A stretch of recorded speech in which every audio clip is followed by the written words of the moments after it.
A long time no see YouTube, it's your boy Chad here. Team Phantom Kings 34. I'm here to bring y'all a deck profile. I've been MIA for about the last 3 years. A couple kids and responsibilities took away from playtime and took away from funds, which means I had to quit playing Yu-Gi-Oh! Because Yu-Gi-Oh! Is a game of, well, you gotta spend money to play. That's just how it is. So the deck I'm going to be showcasing y'all is the Bystial Dragonlink. Absolutely love this deck. I just acquired the rest of the cards last week.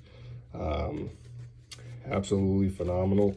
I'm glad this deck is playable again. I've been playing Dragonlink about the last 4.5, 5 months. Even with the ban list, I was still playing it. I just love it that much. So with that being said, I will hop into this list. So first, we'll start with the 3 Lubellion. Lubellion is the one that searches. You discard it, search any Bystial Dragon or Bystial monster, add it to your hand. When it's in the graveyard or in the hand, you contribute 1 level 6 or higher dragon monster, light or dark, and then special summon this card. And then you're able to get the spell or the trap card, and you can set it face up on the field. So it enables plays, and it's an extender.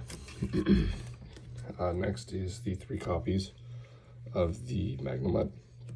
The level 6 Bystial monsters are DD Crows, essentially. These cards, when they're in your hand, quick effect, your opponent controls a monster, you can banish a light or a dark in their graveyard or your graveyard to special summon these to the field. So they can cut off plays, and at the same time, they can get rid of resources. So these are definitely good cards playing right now. A lot of the tier and the sprite decks have incorporated these in because they're that good. When this one's summoned, it allows you to search any dragon on the end phase. So whatever card you need for your next turn, or you need some kind of an interruption, you'll search another Bystial dragon and then add it to your hand on the end turn. So really good card. Recommend no less than 3 if you're playing this version. The Druisworm is good, same concept. Summon it from hand, banish a light or a dark, either player's graveyard, quick effect. And when it leaves the field, you can destroy 1 card your opponent controls. So, good card, gets rid of problematic cards, and it pairs really well with the trap card. And then the last one is the Sarnier. The Sarnier, when it's sent to the graveyard, you can send the spell or the trap or a Bystial monster to the graveyard. So this, you'll end up sending the spell, set the spell face up on the field from the trap card on the end phase. So good card. Next, Rockets, 2 Tracer, 1 Recharger, and then 1 Synchron. You don't need any more than 3 of these now. A lot of the times you open this or quick launch, you'll be able to get it back with the Striker Dragon. Striker Dragon pop itself, target this, engrave, add it back to hand, and then summon off of the boot. So that's like a little cute combo with that. And then this, you'll end up summoning off of this effect anyway, so there's no need to go into that. And then this can be a quick launch target, or you can search it if you need to. This card can make Boral Savage with either Abstractor or Noctivision, which is really nice. So a lot of people have cut this. I believe it should stay in the deck at 1 because it can be an extender or it can make a body. And I would call these rocket monsters as well. 2 Nocto and Abstractor. Abstractor basically search Tracer, or if you already have Tracer in hand, search out Synchron. And then I elected to play 2 Noctivision. Reason why I elected to play 2 is because it's a dark. It can make Savage off of the Rocket Synchron, and it can draw a card when it leaves the field when it's linked off to make a linked monster. So this card does too much in this deck to not play it at 2, in my opinion. I want to see it a lot. And then the Chaos Monsters 3 Safer. Much better now than it was last format. Has a good light target to search and a good light target to put back from the graveyard from banishing itself in Lubellion. Standard, been playing Levy for 2 years now, 3 years. Wyvern Burster, same thing. Collar Serpent, same thing. These are cards we've been playing in original Dragonlink since it came out. Just Link material, Link fodder, starter cards, extenders. And then the last three are your 3 Ash Blossoms. Not really a problem with it being a fire attribute. It's just the fact that it is just generic and stops a lot of rogue, and it's good against like branded, hit the branded fusion or whatever, and they gotta think a little bit harder on their turn. So all around, it's a great card. Next up, spells, power spells, probably the best power spell, Chaos Space. This card is bonkers.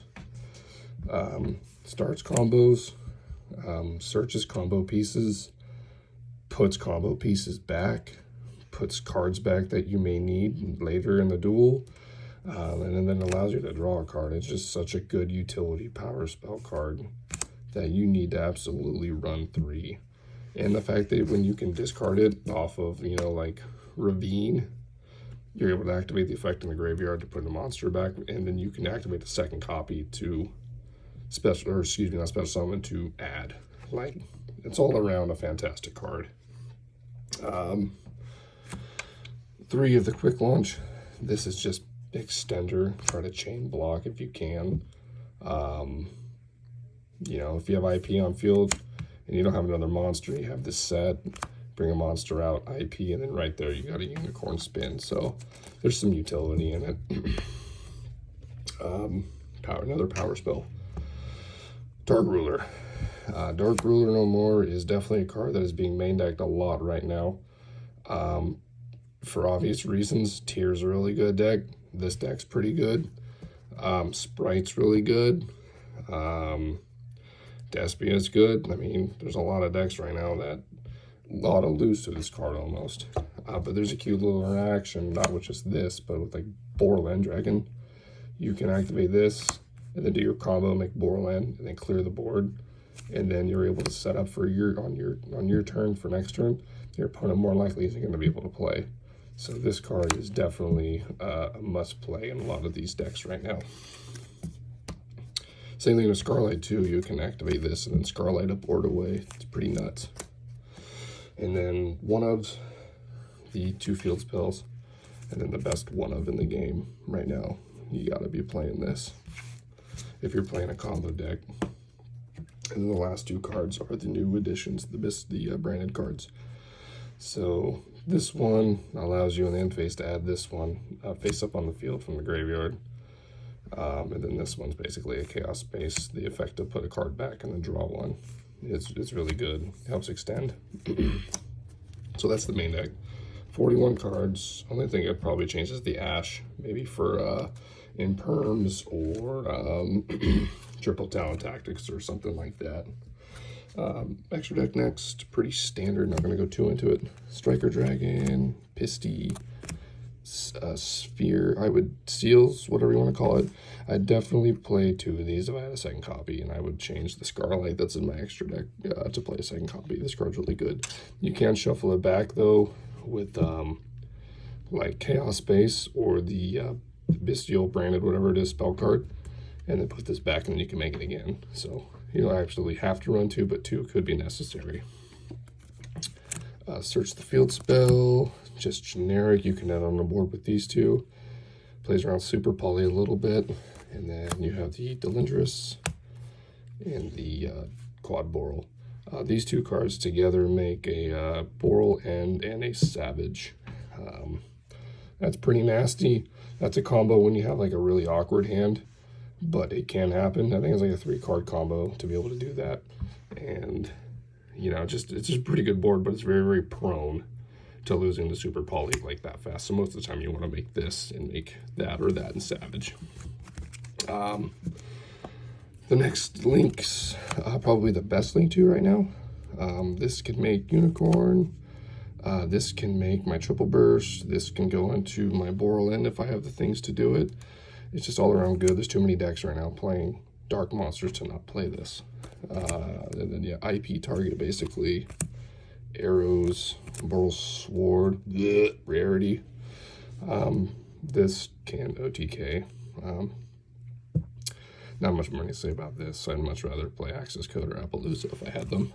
Then Borderland, probably the best monster in the extra deck. Can negate face-up monsters, special summon rockets from the graveyard to try to extend, can't be targeted, can't be destroyed. It's pretty hard to get over for the most part. A lot of decks don't really have an in-deck out to it, game one. Two, these you make off the Bystial cards. Or this, you make off the Bystial cards. I don't know why I said it in plural. Just whatever body or whatever piece you need from the deck to extend or try to set up an interruption or something like that. Then Scarlight, the one card that I would cut for either Appaloosa or another seal, can come in handy, but not really needed. And then Savage, because we're playing Dragonlink, and what's a Dragonlink deck without Boral Savage in it? Alright. That is the extra deck. And then side deck, I guess I'll go into. It's more of a personal preference. This is what I elected to play right now. The one Pankratops, it just outs Floodgates. It's a big body, can outmine. Nibiru. Nibiru is okay. It's good against Rogue, Despia, maybe Dragonlink. But it's a light, so it gives them some advantage as well. But this could either be like Lava Golem or like Imperms or something. I'm gonna look into it, but it's like a flip the coin kind of card. Like, do I want to play it? Do I don't? Right now, I feel like it's okay to play, but going forward as the format continues to progress, I would probably go Imperm or like Effect Veiler or something. That way, there's still synergy with the deck, and Imperm is just good. And then the last three are the Triple Droll Lockbirds. This card's pretty much good against everything. I don't really need to talk much about it. I get this card dropped on me, I get real salty because this deck does a lot of searching. So, oops. And then we'll get into the spell cards. Only 3 Twin Twisters. We don't like back row. I typically will try to activate this in the standby phase. That way my opponent kind of catches them off guard. So they're like not expecting it, and I can just, all right, I'm going to discard a light or a dark. That way I have a target in the hand, and then be like, all right, I'm going to twin twisters your 2 sets, and most of the time they'll have to get rid of one of them. They try to save the other one with like negating or something, but most of the time this works out every time. And then 2D barrier. It's good against Sprite. It's good against Despia. It's good against Tyr. And Pendulum may be a thing here soon. The new Draco Slayer cards. A friend of mine's been playing around with it. Makes a pretty nasty board. So this right here will enable you to stop that and make it half of what it is. And then the last 3 are the Anti-Spell Fragrance. This card right here stops power spells. So if you're playing with a mirror match and you're going first, you set this, you're going to be just fine. If you're playing against Despia, you set this, you're going to be just fine. You play this against Sprite, you're going to be just fine. It's a damn good card. I recommend putting it in every side deck if you can. So, with that being said, that's the deck profile. I hope to be able to bring you guys some more content here in the next week or 2. I will be attending a local event here Wednesday, and I will try to get some content from players who will be there and kind of get their info on what they're doing. So, with that being said, I'm going to sign off. I hope you all have a very happy Halloween with, your loved ones, your kids if you got them. And other than that, I'm going to sign out. Thanks again for checking in. Like, subscribe, and I'll bring you guys some more content. Thanks.